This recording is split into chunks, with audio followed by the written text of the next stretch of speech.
What is poppin', R&R family? We got a crazy chapter, and we're going to be discussing how did Sukuna achieve the impossible right now. This is insane. So, how the chapter starts is with a conversation between Gato and Gojo, and Gojo looks stupefied and he says that this is awful. Where Gato is pouting and calls Gojo rude for how when he saw Gato, he said blah, which is like, dang, how you gonna disrespect me like that? And Satoru then tells Gato that he told his students that when they die alone. So he was hoping that this was an illusion where then Gato asked him about his father, where he said he left that up to Shoko. Then Gato asked, how was the king of curses? Which Satoru called Sukuna strong as ever before, and that Sukuna was not giving it his all, which I personally think was kind of odd because Sukuna never went into this fight thinking he was going to lose, so he wasn't giving it his all. Okay. Gojo also says that he wasn't even sure if he could win this fight, even if Sukuna was not using Megami's curse techniques, which another weird thing I think is kind of odd, seeing as Sukuna went out of his way to get rid of Satoru's unlimited void.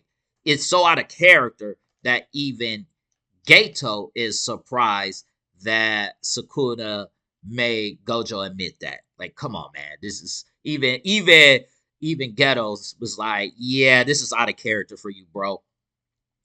And Satoru says that he gave it his all, his trained body, his trained techniques, his talent, his inspiration. He gave that all to his students in the hopes that they can reach Sukuna, and he hopes that they will reach Sukuna.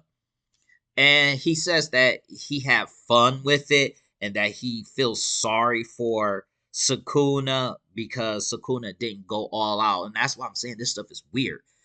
And he said that he would have been more satisfied if, Gato was there to cheer him on. And Nanami appears and says that he once told everybody to leave the job to Gojo because Gojo didn't consider Jujutsu sorcery as something to live or protect with. He just did it for his own personal entertainment. And Gojo admits that he's glad that it wasn't time or disease. He didn't die of old age or some disease killed him, that someone stronger killed him. And Nanami was disgusted from hearing that because he sounded like a samurai general. And Haibara said that's something they all noticed about Satoru but didn't say. And that he pretty much told Gojo that he won't justify his last moment, but he'll sympathize with it. And he asked what was his last moments, Nanami, and Nanami said that Mei said that if he wanted to start a new life, he should go north, and if he wanted to stay who he was, he should go south, which he ends up doing. And his inspiration for that was Haibara, and he then bids farewell to everybody about, yeah, they're pretty much dead. So he's just like, hey, I'm glad this isn't a dream. And then we just switched over to the chapter where we're going to talk about how Sukuna achieved this impossible feat and how he bypassed Gojo's infinity. Now, what Sukuna explains is that when Mahoraga receives the attack, he gradually adapts to it over time. And if he takes the same attack more than once, he'll adapt to it faster. What Sukuna was using Mahoraga for was a model to get past Gojo's infinity. So he had Mahoraga first adapt to the neutral infinity. And when it was adapted to the neutral infinity, it was changing the curse energy so it can pretty much what neutral infinity does. He neutralizing it. Then he egged Mahoraga on to get him to attack Gojo. So when Mahoraga shot the slash, it wasn't the same as how Sukuna would shoot his slash. He expanded the cursed target not to just Satoru, but the space in the world itself. So he expanded it to cut it. And when so I mean that's pretty much how he did that. This also goes into the line with what they said that when Angels said that if Sukuna has a way around Gojo's infinity that he would lose. This also goes in line with that it was stated that if Sukuna, if he sees an attack once, he can copy it, which is how he became a cursed object by seeing what Kenjaku did one time. He was able to split his soul, and how he was able to utilize Jogo's flame technique with the black box. So this is all in line with that. And Sukuna explains infinity means nothing when you can cut the whole world in half.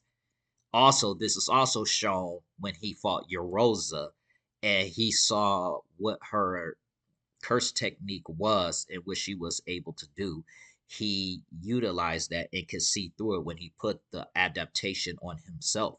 That's partially why he used the adaptation on himself so he could see. And when we see that Gojo's cut in half, he was able to cleave Gojo in half, where he said it was a hard task, but he was able to do it after watching Mahoraga do that. That's insane that this dude basically did use the model, the he used the wheel on his head and was adapting.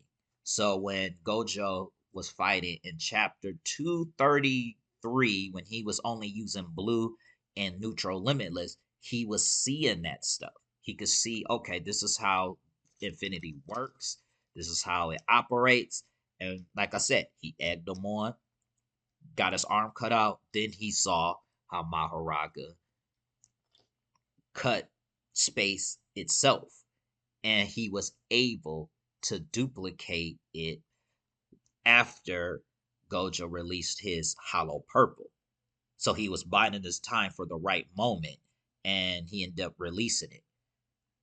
As he turns, he tells Kashimo, who don't really care, he bounced on out of there. He was like, hey, I'm about to fight Sukuna because Kashimo wanted to fight Sukuna from the very beginning. He tells Kashimo, don't let him down, as the narrator says that Kashimo is headed to the battlefield for certain death. So we know that Kashimo is actually really strong, but we know he's about to lose this fight somehow. We're going to see him use his one curse technique. I don't know if he's going to use it off rip. I think they're going to build it up to him using it, and I think that curse technique is either going to kill himself, not Sukuna, or he's just going to run out of energy and Sukuna, like Satoru's going to cleave him. But I can't wait for chapter 237. It's going to be interesting to see how how Gege Akutami handles this situation, because Gojo's death came out of nowhere, but this could be a blessing in disguise in a way, because now the other heroes have to get stronger. So let me know what you think in the comment section, and I'll catch you on the next one. Peace out.